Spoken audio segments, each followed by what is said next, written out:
So dudes, your favorite shotgun might not be as good as you think. And there are some shotguns that are a lot better than you think right now. In this video, I did a number of different damage tests to assess the consistency and reliability of the RNG patterns that are produced with every single shot that you take with a shotgun in Rainbow Six. If you've seen previous shotgun tier lists on this channel, we're following the same format. For the pump shotguns, when something manages to one shot at 10 meters, I fill the circle. For semi-autos, if they manage to do it in one shot or two shots, I either half or full fill the circle. We're going to go into the shooting range, test every single one of the shotguns, and then put them on a tier list, comparing the raw statistical output amongst one another.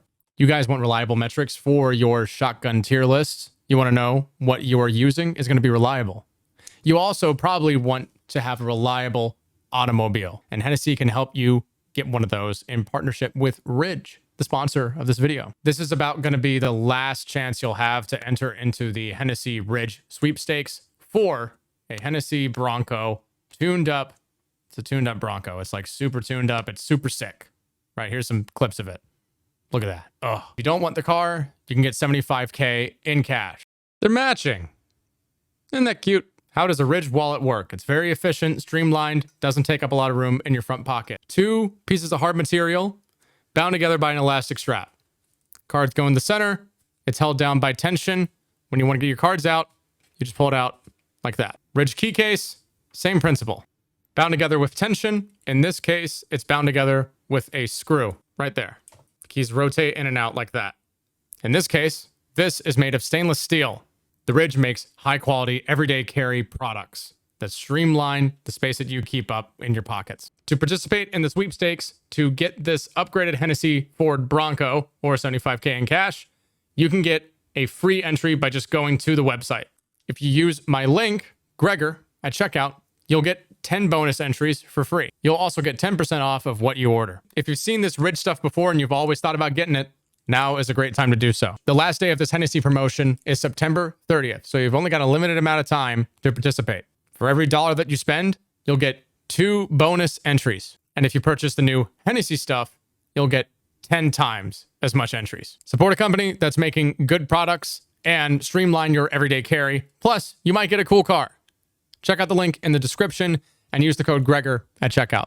Thanks again to Ridge for sponsoring this video. In terms of the test design, we have a laser sight. We're at 10 meters, and we're going to aim at the upper chest. This ensures that some of the pellets will strike the torso, and then also the head, which has a multiplier. Starting off with the SAS shotgun.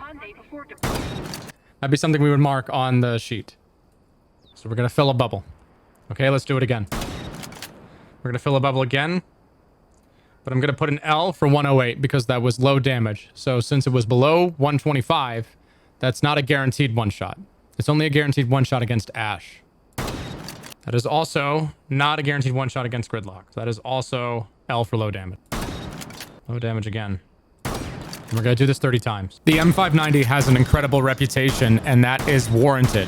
As far as pump shotguns are concerned, that combination with an SMG-12 and sight setup is something that is really, really good. However, its damage output isn't quite as good as its peers. The rest of the video will show you why. Now let's try out the French pump shotgun. The damage output of the French pump shotgun is extremely reliable, giving you high damage shots that the M590 won't get as reliably. Only 4 out of 30 times did the French pump shotgun not give me a shot in excess of 100 HP, which at this range is considerably good. So based off of the French pump, you're already starting to see why it's important to differentiate between a really high damage shot like I just showed you there and a pretty much useless shot like that versus a low damage shot like that. I actually got a perfect roll there, 106. That gave you the 3 different types of shots that I'm recording. So with the French pump shotgun, this managed to give you in excess of 125 or equal to 125, as opposed to the M590, which only does that 8 times. So even though it is in excess of 100 damage, 23 out of 30 times for the M590, a lot of those shots are not in excess of 125, meaning they are not guaranteed to take somebody down in one pump from this distance. So the actual amount of damage that is put out by the French pump shotgun is measurably higher, even though it is only measurably higher for certain kinds of targets. So this is Bandit's M870. The M870 is one of the more middle-of-the-pack pump shotguns. I think reflective of the nature of it being sawed off, Ubisoft wanted to convey that sense of not having as much range. The damage output is not quite as consistent, and sometimes it can hit, but a lot of the times it won't. It's really good in close quarters, though, thanks to its high pump rate. So overall, damage output for the M870 not quite as good as the other pump shotties that we've looked at. 10 low damage shots from this range, 7 high damage shots from this range. So that's the lowest that we've got so far for high damage, and the most amount of shots below 100 health, 13 times. So kind of makes sense when you look at it. It's a pretty short-barreled shotgun. I think that's kind of what they were going for. All right, so the Supernova. So I've done tests with this in a YouTube short before, but we're just going to reiterate it for the video. And what you see might shock you. So there you go. High damage. Come on, 240. I think you're starting to get the idea. The Supernova is arguably the best shotgun in the game. Its damage output is walloping, and you can put a suppressor on it too. If you like your realistic mechanics in Rainbow Six Siege, it's not a direct one-to-one, but it's pretty damn close. So the Supernova, it only gave me 1 low damage shot out of 30, and it only gave me a less than 100 damage shot 2 out of 30 times. The rest of the time, it was a very high damage shot. This thing is ridiculous. 12 meters, 13 meters. I mean, at 13 meters, that's just kind of crazy. See, now it's finally starting to fall off. But even then, I mean, if you get a call, 125 from 13 meters, so that is possible.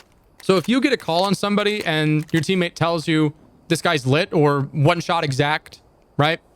Like 1 HP exact, 20 HP exact, you can definitely just get the Supernova out and fry him. I mean, you don't even have to, like, you can even kind of miss a little bit, and you'll still do a crazy amount of damage. While every shotgun did get buffed and the ITA-12L is better than it was before the buff, it's still just not very good compared to its peers. You have a very high chance of getting a bad roll with this gun regardless of the range that you are at. Something to do with the pellet spread or the damage, I really just don't know what, but it's not very reliable. So the Spanish ITA-12 is just, it's just still not great. Principally, this thing will not give you 100 damage or more 17 out of 30 times from this range. That is the worst metric for that statistic that we have seen so far. That's the worst out of all the pump shotguns. And frankly, it doesn't give you high damage shots enough, I think, to really justify placing it much higher on a tier list than other options. The whole point of a pump shotgun is that if you hit that torso shot, you'll probably get a 1 shot. If not, that's kind of an unlucky dice roll depending on the range that you're at. But other guns, as you can see, like the Supernova, they just have better statistics than this thing, and it's just, yeah, it stinks. I love the look of it. It's a very menacing and cool movie looking gun, but it's just not very good. All right, so for the semi-autos, you have the luxury of getting a second shot. That's the whole thing, right? So when we do this test, if and when it does get a 1 shot, we will record that, but for every time it takes 2 shots, I'm going to mark it with a half circle. All right, let's go. M1014. All right, so managed to do that in 2 shots, even though if it was low damage. The M1014's main calling card is its ability to give you a reliable 2-shot kill against anyone who isn't heavily armored. If they're heavily armored, then it's just not going to give you that a lot of the time. 15 out of 30 times it will, and the rest of the time it won't. In fact, it might even give you a really crappy roll. Okay, I'll take that. It is probably the most RNG-dependent shotgun in the game. Essentially, you can roll a nat 1 with this thing, and you might need 4 shots. You can also roll a nat 20, and you might only need 1. But those instances are going to happen quite rarely. So you can roll really lucky and get 130 damage from 10 meters with this gun. That's... wow. What? Did I just do something wrong? Did that take 4? It did take 4. You can get really unlucky with the pellet spread on the M1014, and you can also get really lucky. But the average amount of times is going to be 2 shots for lightly armored targets. Sometimes only a third against heavily armored targets. So the M1014 is an RNG machine. This thing, most of the time, you will only need, yeah, like you can see, 2 shots. That's a typical engagement you'll take with the M1014 from 10 meters. But that's not going to work against everybody. If you run into a heavy target, you might need a 3rd follow-up shot. And if you get really lucky, if you win the lottery, 1 out of 30 times, you will get a shot in excess of 125 damage. But you might also roll a nat 1 and you can get a critical miss, and you might need a 4th follow-up shot. So it's really, really dependent on, you know, whether you get lucky or not, honestly. I would not recommend fighting from this distance with the M1014. However, I think at about 8 meters, which is like an average gunfight engagement in Siege, it's, you know, it's a semi-auto shotgun, and it'll serve you well. All right, so this will be interesting. This is the sausage. So the sausage, the whole thing about this is that it's meant to be spam fired, right? It has a high fire rate cap. So we're probably not going to have really good damage output, but I could be wrong. Let's find out. The SAS G12 is one of 2 that I would consider to be spammy shotguns. That's kind of the idea behind it. And we're starting to see, okay, yeah. Oh. Ooh. Okay. I'm going to write a number in the circle now, moving forward, to just register the amount of shots I need. A lot of the time, I would need 3 shots. Every once in a while, you'll need 4. And every once in a while, you'll only need 2. It is box fed, which is kind of neat. Quicker reload. It's important to note that this weapon is definitely not meant to be used at this range, but the thing about other shotguns is that they are better at close and the long range that we are recording. I think this shotgun is fun to use, and it mixes well with Fenrir's gameplay loop, his whole thing being denying sightlines. You can get some advantage there, but you got to remember you need to be up close, almost at hip fire level, to really get a lot out of it. And for the sake of comparison among other shotguns, we have to place it, relatively speaking, and it's not particularly high. So we never got a 1 shot. That just never happened. So from 10 meters, you're always going to need at least a 2nd follow-up shot. Sometimes you'll need a 3rd. Actually, most of the time you'll need a 3rd, and sometimes you'll need a 4th. The average with this was 3 follow-up shots from 10 meters was kind of what you're looking at, but sometimes you might roll a little bit lucky. You can see why that comparison is important with the Super 90, which can give you comparable performance at close range, like the SAS G12 that we're looking for, but it also has a little bit more punch at long range as well. I was pleasantly surprised by the Super 90. If you get really lucky, sometimes you can even roll a damage roll in excess of 125. That's really good to see. From a semi-auto, that's great. Unlike the M1014, which might give you a couple of low damage rolls that'll work against Ash, the Super 90 will usually give you a pretty high damage roll with 2 shots that will take down Fuse. So it gets around that discrepancy.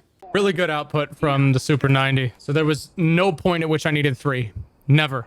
So most of the time, this thing is going to need 2 shots, and you will never really need more than that. That will cover most targets that you run into.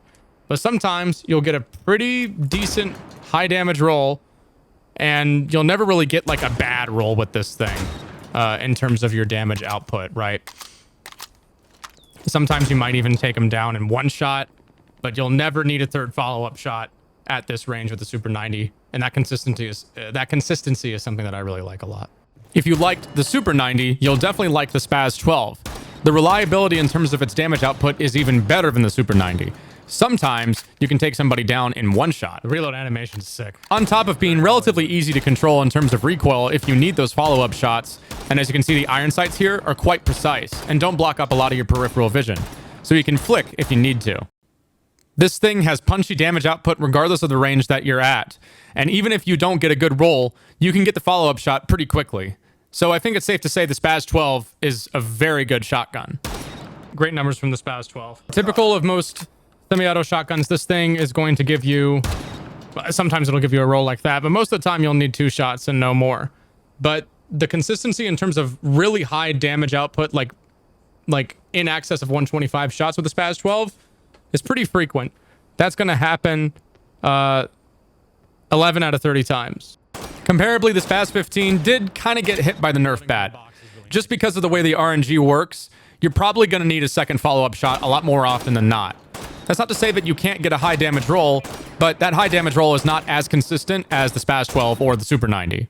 Now, some traits I do like about this shotgun are the high fire rate cap, the relatively low recoil, as well as the box mag. You can reload this thing and get back to fighting really, really quickly. So that is something that it has going for it. I think the Spaz 12 is better than the Spaz 15 now. So we didn't get that guaranteed 1 shot, that really, really high damage roll as often. That happened a lot more with the Spaz 12. Yeah, most of the time it's a pretty typical like 2-tap with the Spaz 15, right? Yeah, and when it does give you a one shot, 6 out of 30 times, it's probably going to be a low damage roll. As you can see there, 105 with 6 pellets. I don't think you're ever going to get to a situation where it's going to do much more damage than that, unless maybe a couple of them hit the head or something. But yeah, not quite the same level of damage output as the Spaz 12. It's kind of shocking. Still pretty good. Okay, so everybody's been talking about the 612. The stats are identical in terms of the 612 SD and the 612 that Ying gets. So let's just give it a whirl. People really seem to like this thing on Legion now. I can see why. That was a really high roll. What the heck? Okay. The 612 got a massive buff as a result of the shotgun changes. This thing can give you super high damage rolls. If you do need a follow-up shot, it's usually going to be because the target is armored. Like, I guess I never quantified how much it got buffed. Now, you might be thinking it only has 6 shots, which isn't amazing, but the reload is so quick that it's honestly not that big of an issue. And the recoil isn't really a lot to deal with. The one-shot ability of the 612 happens so frequently that it gives it a ton of points. That power output is just really, really good. So you never need a third shot, ever. It one-shotted 10 out of 30 times with a really high damage profile. And then another 10 out of 30 times, it one-shotted with a lower damage profile, which is still really good for a semi-auto. So in terms of your second follow-up shot, that only happens 10 out of 30 times, guaranteed. Most of the time, it'll be enough. So the 612 got buffed massively in this patch. All right, here we go. FO12. This thing's got extended barrel. And it got buffed from the patch. Wasn't too fond of it last time. Let's see if anything's different this time. I can confidently say that the FO12 is the better of the two spam shotguns when you're comparing it to the SAS G12. It does have a high fire rate cap. That's kind of horrible. And sometimes you can get pretty decent damage rolls. That's not bad. Box mag, always a big plus. Yeah, sometimes if you get a really crappy roll like I did there, you might need a third shot. One pellet hits, and then you're kind of screwed if you get RNG that bad. But then most of the time, it seems like it'll do that. So I don't think I'll get a one shot yet. We'll find out. Also, the rate of fire is quite high. And that's kind of the point, is that you can spam fire it a little bit. So yeah, while the FO12 definitely has kind of wimpy damage output, it does have a high rate of fire and it does have a big mag that you can reload really quickly because it is box fed. Three's okay. I don't think I'm ever going to get like a really high one-shot roll here. It just doesn't look like it's in the card. Yeah, a lot of 3 shots here, which isn't as bad for this particular weapon. You're going to need that third shot pretty often, but you can get it a lot more reliably than the SAS G12, in my opinion. So I'm going to place it higher on the tier list as a result of just that. Anyway, here's the graphic, a little prettier looking. I think it's pretty representative of how these guns kind of stratify themselves in terms of damage, in terms of reliability. At the bottom, you can see that weapons that aren't quite as reliable tend to not get placed as high, and the poor ITA-12L just can't seem to catch a break. Whereas the Supernova is definitely a lot better than it used to be, as well as occasional odd gems like the 612. So that's my official shotgun tier list for Operation Heavy Metal. I plan on doing a Defender tier list pretty soon as well. Let me know what you guys think. I'll make a new one very soon. And thank you so much for watching. Deuces.